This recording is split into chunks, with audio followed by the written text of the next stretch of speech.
Think about the last time you moved out of a rental. You spent weeks packing boxes, taping cardboard, bubble wrapping your life, and cleaning every single corner until your hands were raw.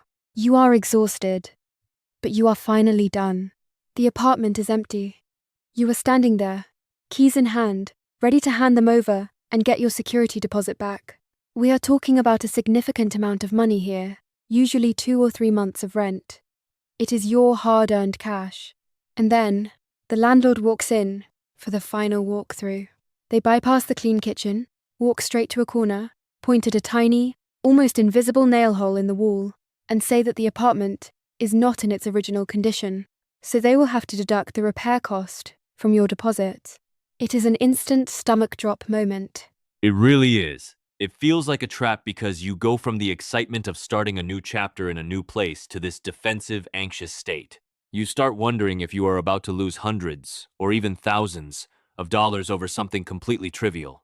It is easily one of the most common friction points in renting, yet so few people actually know how to navigate it. Most tenants either get angry and start a shouting match, which solves nothing, or they just give up, sigh, and write off the money as a loss. And that is exactly what we want to prevent today. It raises a fundamental, almost philosophical question about renting. Is it even possible to live in a space for a year or two and return it in its exact original condition? Unless you live there like a ghost, never touching the walls, never walking on the floors, and never cooking a meal, it is practically impossible.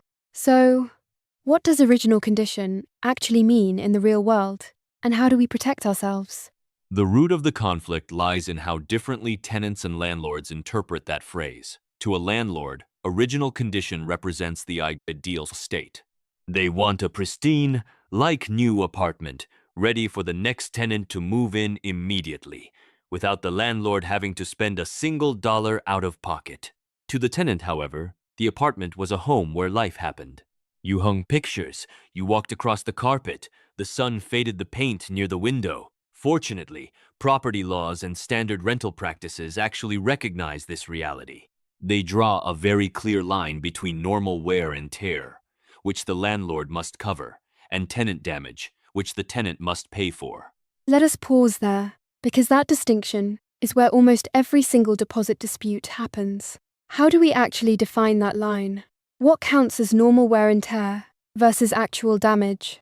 And think of normal wear and tear as the natural, inevitable deterioration of a property that happens from ordinary, everyday use over time. For example, carpet fibers naturally flattening in high-traffic areas, or the paint slightly fading because of sunlight.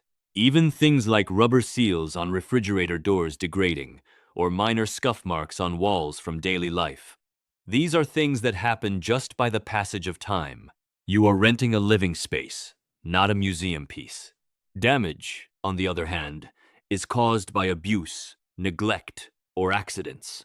A cracked floor tile because you dropped a heavy cast iron skillet, a door frame chewed up by a pet, or massive gaping holes from heavy wall anchors because you mounted a giant TV without permission.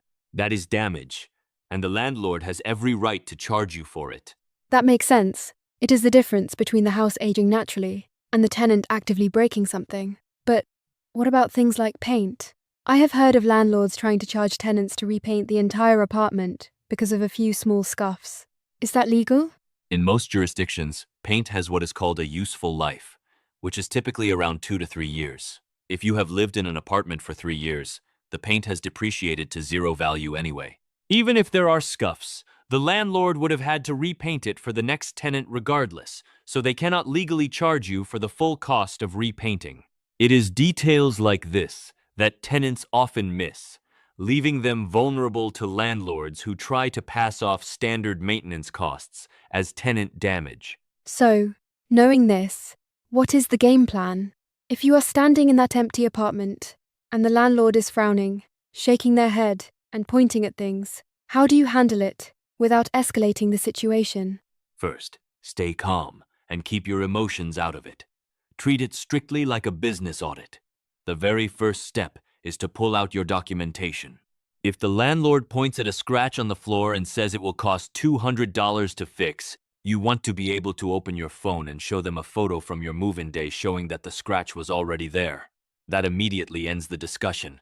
And if you do not have that photo, what if it is a scratch that actually happened while you were living there? Then you move to step 2, which is to categorize the issues objectively.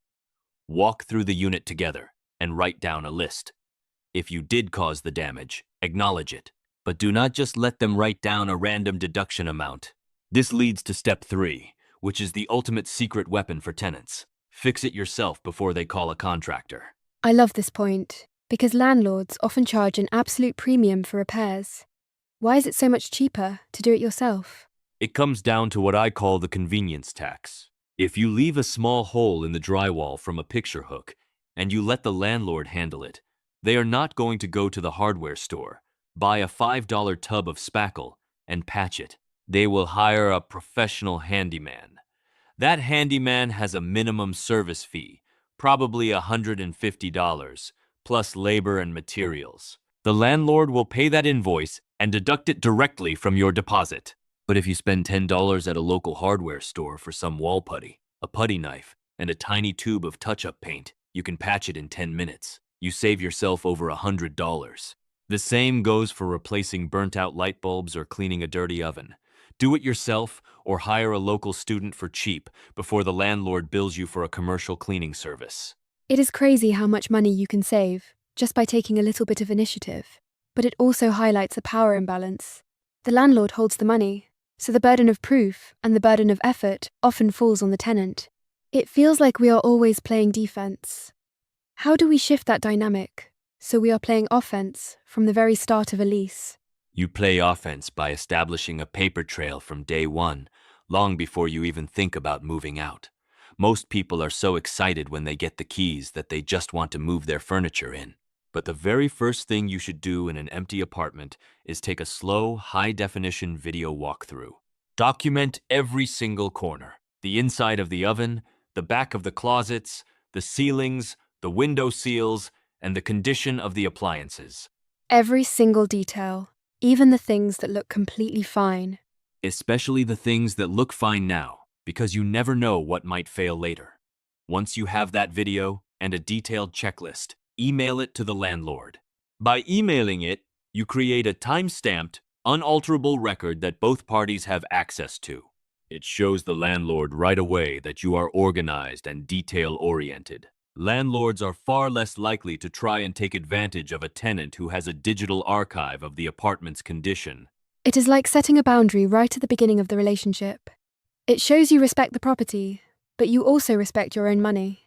What about the lease agreement itself? Can we use the negotiation phase to prevent these issues? Before signing, ask the landlord about their move-out process and cleaning expectations, and get it in writing. Clarify vague lease terms by adding a clause that excludes normal wear and tear. That is such a practical tip. The less room there is for interpretation, the less room there is for conflict later on. When you look at the big picture, this whole struggle over the security deposit is about how we view rental housing. It often feels like an adversarial relationship, where the landlord assumes the tenant will trash the place, and the tenant assumes the landlord will steal their money. It is a cycle of distrust. But if we view it as a partnership, where the tenant respects the property as a home, and the landlord respects the tenant's right to live peacefully and age the space naturally, the dynamic changes. The security deposit should not be a weapon or a bonus cash grab for the landlord at the end of a lease. It is simply a safety net for genuine damage.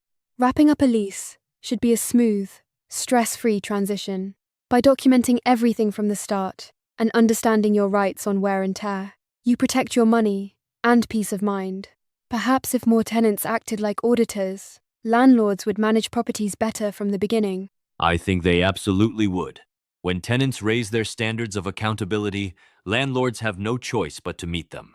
It is about raising the bar for the entire rental experience, one deposit at a time. A perfect note to end on.